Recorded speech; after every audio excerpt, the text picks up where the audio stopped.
please. Hey, Coach, you subbed in Devo with about 7 minutes last night after Jalen, I think, picked up his fourth foul. And you guys went on a run. What kind of gave you the confidence to throw Devo in there at a pretty big point in the game?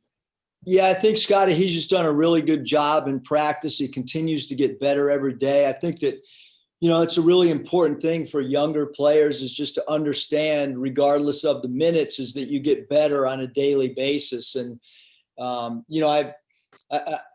given a lot of thought with our four freshmen, and the biggest thing is how do you continue to get better every single day? And when you walk out of the gym as a younger player, to feel like you're getting better every day. And if those four guys don't feel that way, then we have failed them.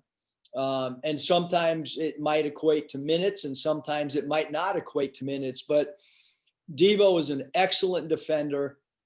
He's an excellent loose ball getter. And because of his ability to get to loose balls, his ability to rebound for his position, he's a very good pick and roll defender because he seems to figure out how not to get screened. I think that he's earned the right, Scotty, for us to feel, really comfortable putting him in a game. Curtis. Hey, Coach, on paper, Missouri looks like essentially the same team from last year, just a year older, but they're off to a really good start. What have you seen out of those guys, maybe a little bit different, that's led to that success this year? Well, I think one, Curtis, you're talking about, everybody is a year older for sure.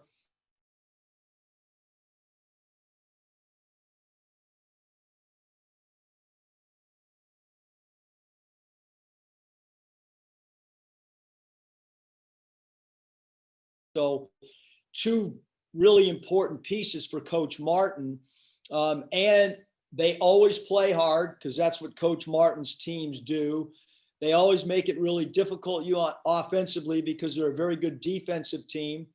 Right now, they're from an offensive standpoint, they're scoring the ball at a higher rate in transition offense. They're a high volume free throw attempt team. They're an excellent offensive rebounding team. And so I think you put all that together along with the experience, because they, we're polar opposites. Missouri is returning 85% of their scoring from last year or whatever it is. We're returning, 5% of our offense from last year. So two completely different teams. Bob. Hey, Eric, how you doing? Good, Bob. How are you? Hey, I wanted to ask you a little bit more about Bob, Moses. do you still own part of the Packers? We still have not gotten any Packers package. I am a shareholder, as in one share. I'm sorry I haven't been able to get that for you. I'm gonna get it. I'm gonna get it next week. If you want to go online and buy stuff, you can do No, that. I got a care package coming. Oh, okay, good deal. Moses, he's scored in double figures every game. I mean, he obviously, he was an elite recruit, but has he surprised you? And just what have you thought about his consistency, whether it's, scoring, rebound, and whatever he's doing out there? No, I think Moses has done a great job for us on both sides of the ball.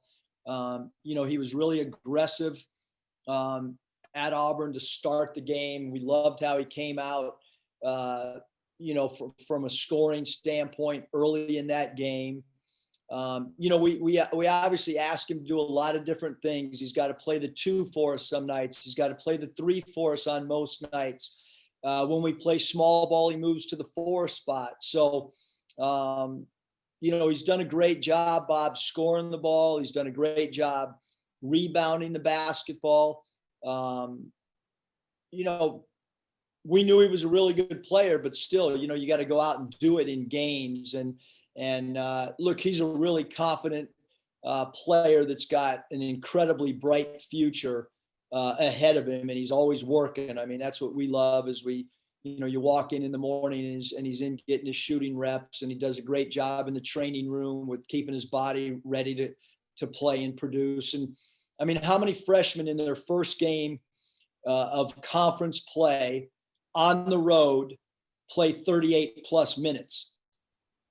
Probably can't find many in the entire country in their first road conference game in a Power 5 that play 38 minutes. Probably not many at all in the entire country that do that.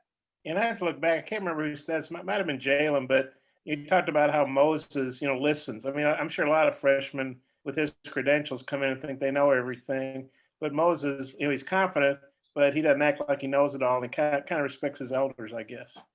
He's been great asking questions and watching film, and he'll come and get extra reps in skeleton offense if he's going to be asked to play a new position. So, I just think the word I use, Bob, is he's just really, really mature. And then, do you have an update on Justin Smith, his availability, or how he's looking for Mizzou?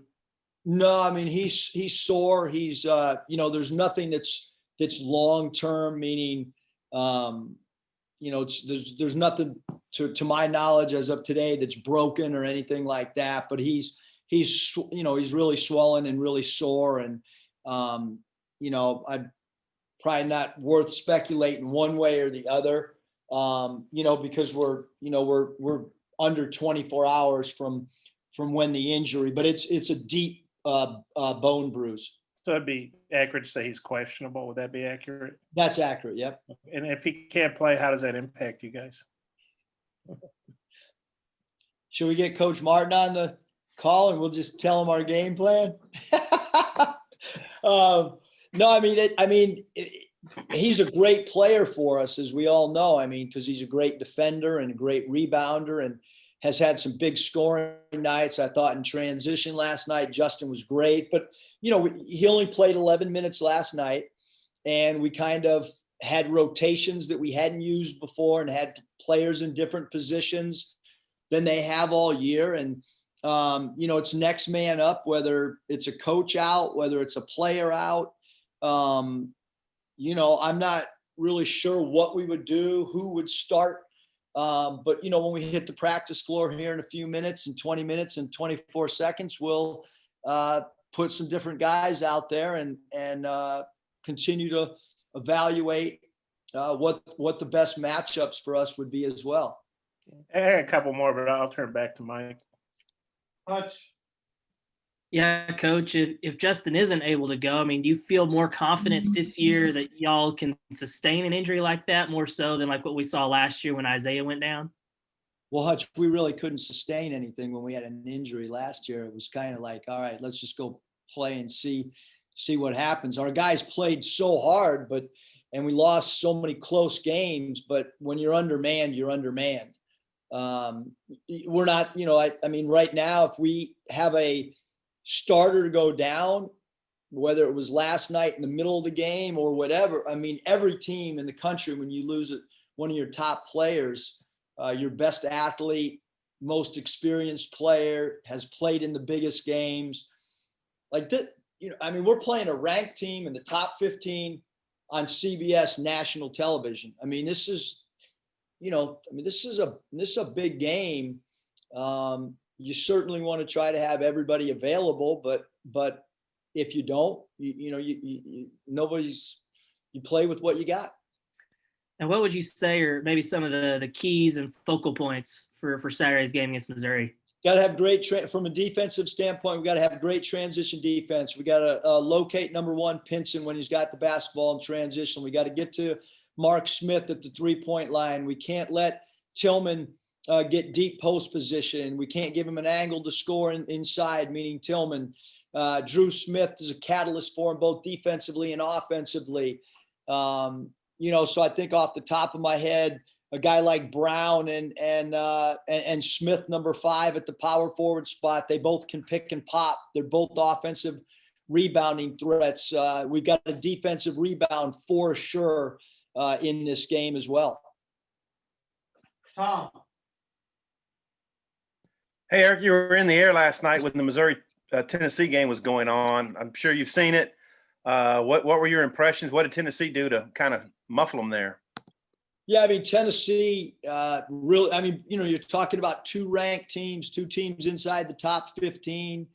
I don't put too much emphasis, in one game against one team, because there's always matchups that can affect basketball games. And, I know that Missouri is a really, really good team.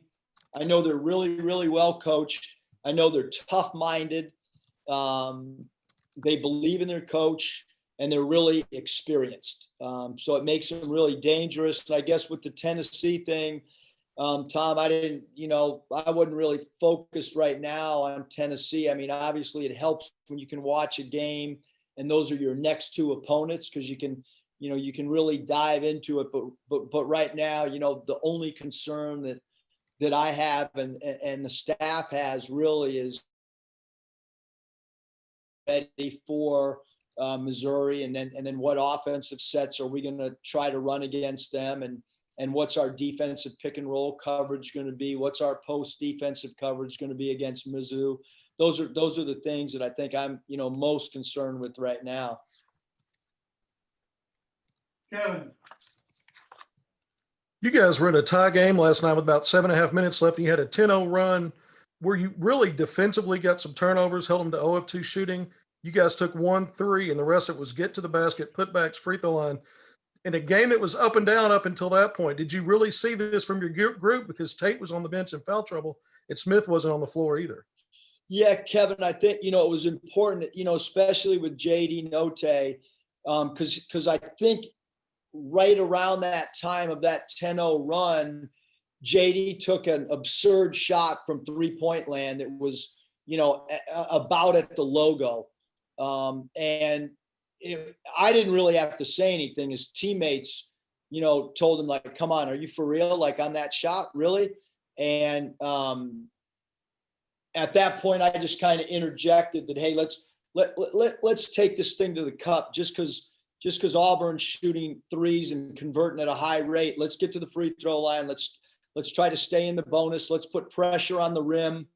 And then I thought JD got some quick looks in transition going to the basket. And then I thought, as we kind of milked the shot clock down the stretch, we got some really, really quality looks. Desi got fouled at the end of a shot clock. JD got fouled at the end of the shot clock, I think.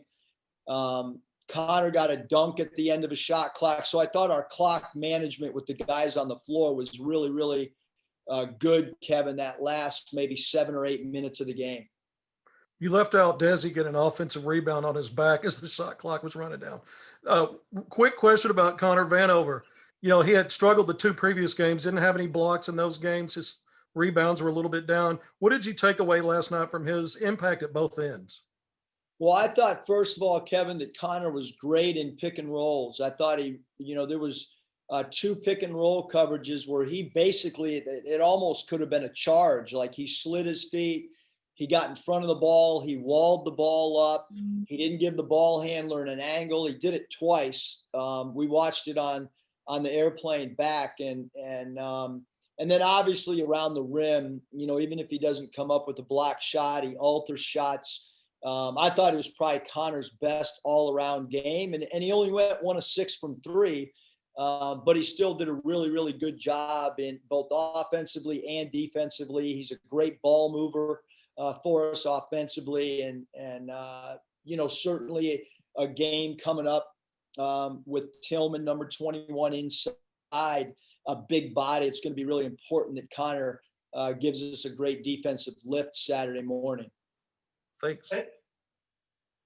Hey, Well, Coach Kevin actually kind of just got mine. It was really about Connor going 1 from 6 from downtown. Just, I know he said he was frustrated by that, but still his confidence being 7-3, and on the broadcast, it's all they could talk about was a 7-3 guy pulling up shooting threes all night. Just his confidence still to shoot from long range, and your confidence in him.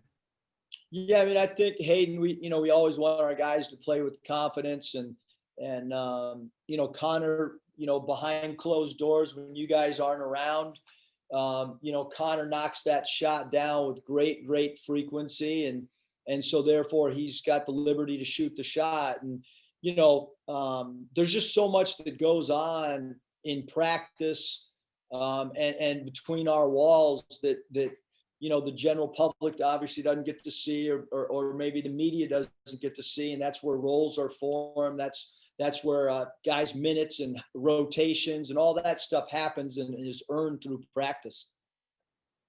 Kyle.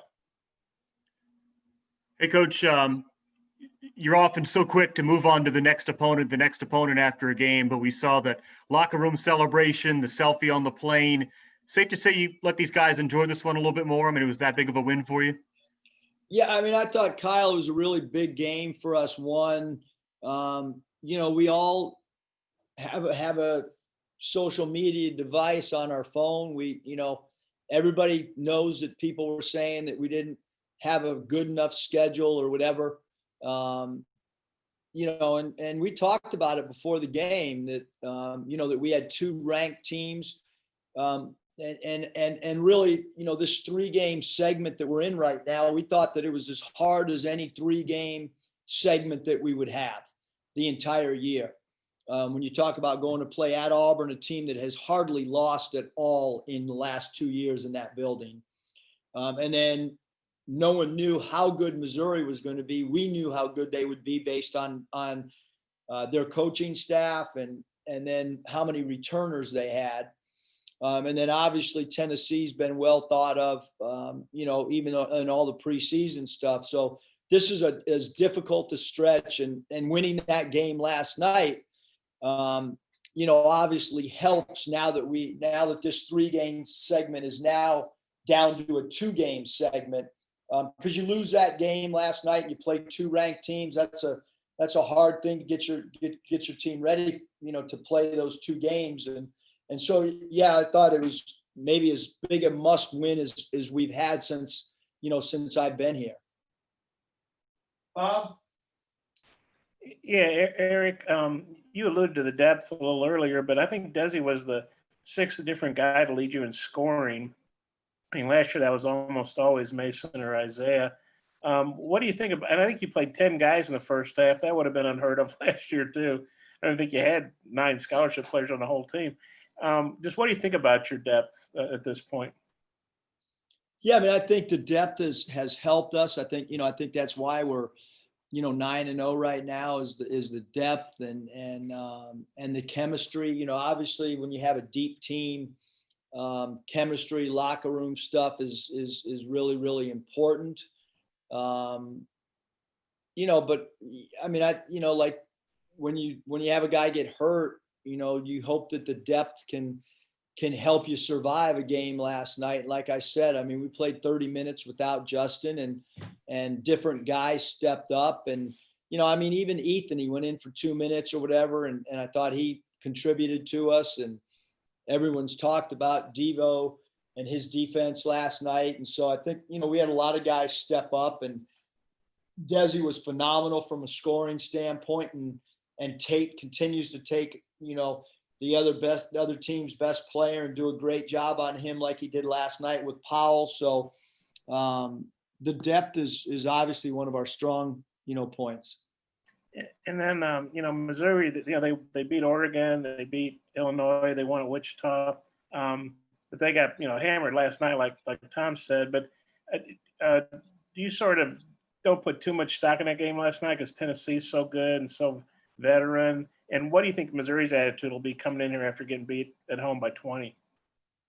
Yeah, I mean, I think, Missouri, like I said, I mean, they're ranked top 15, and they're really, really experienced.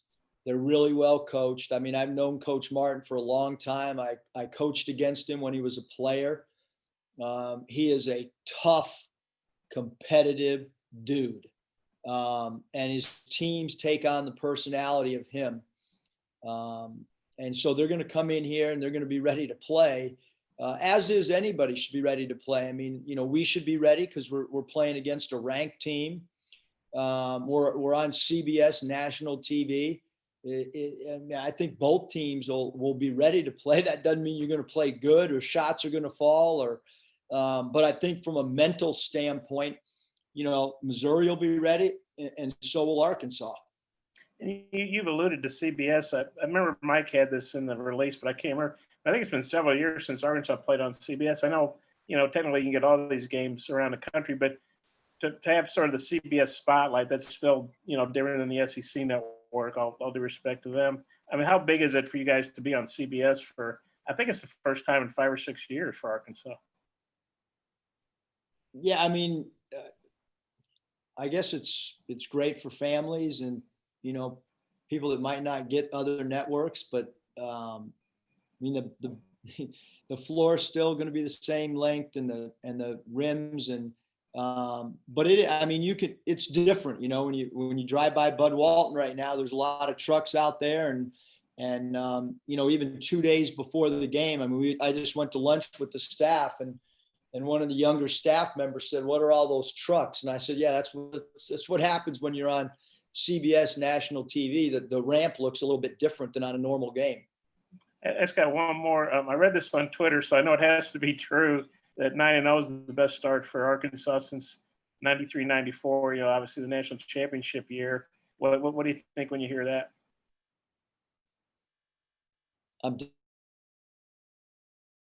It's possible. I'm just worried, Bob. How do we play well against Missouri? Because even when you play well against this team, it's going to be hard to win the game, and so we have to play our A game, to be in the game against a team that's ranked in the top 15. Okay, I got one more, but I'll turn it back over to Mike in case somebody else has some. Well, Bobby just has to go to practice. The clock winding down here. Okay, there guys from Bob, ask it real quick. I'll go one more. Okay, Just because you're such a great man. I appreciate that. Guys from the state of Arkansas scored 50 points for you last night, and Auburn actually had guys from Arkansas scored 21. Just what do you think that says about high school ball or players from Arkansas? Yeah, no, I think obviously the state has produced, not just this year. I mean, you look back at all the great players from this state, and I mean that's one of the reasons his job is so attractive is because it's got great high school coaches and because it's got great talent every year, and so that's why you've got to recruit the state and develop relationships, and you're not going to get every player out of the state. Just look at the history, and some players fit your system, some don't, but the state's proven to have great talent. Okay, thanks for sticking around.